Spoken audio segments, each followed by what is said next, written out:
Today I fucked up by contaminating the only water supply at a 5K run. I volunteered to help set up the 5K. They placed my friend and me at the first water station. They only gave us a drum of water and 2 gallons to refill. But the real problem was the cups. They only gave us 100 cups, and there were 300 participants. When the runners started arriving, we immediately started handing out water to everyone, but it was clear that there wouldn't be enough cups. Once the cups were done, people would just give me their bottles to fill up. One family came up and the dad handed me his bottle. I was in such a rush to give all water that I grabbed his bottle and dunked it in the water tank. One of the other volunteers looked at me, disappointed and baffled, and told me what little water left now had to be dumped. I realized what I had done, how I dumped my bare hand and this man's bottle into the water tank, effectively contaminating it.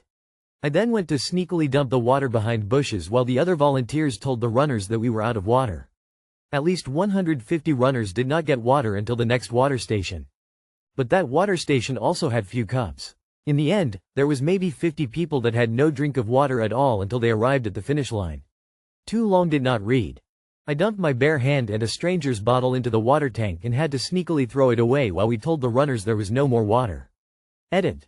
I feel I should point out that it was a community event, so most people were inexperienced and just wanted to participate.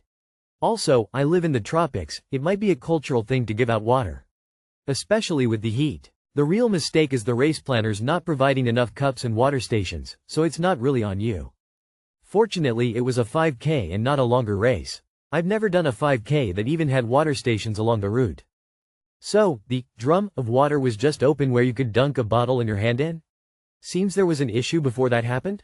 Your story reminds me of one I was told after I started working at a farm and fleet type store.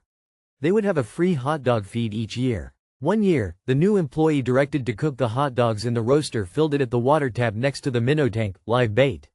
After they cooked the hot dogs, another employee asked why they smelled funny, and the new employee showed where they got the water. It wasn't a fresh water tap, but the drain for the bait tank. Who carries a water bottle for a 5K? And then empties it? I've run a ton of 5K race and never had a water stop. Don't worry too much. Sounds like there were bigger issues at play here.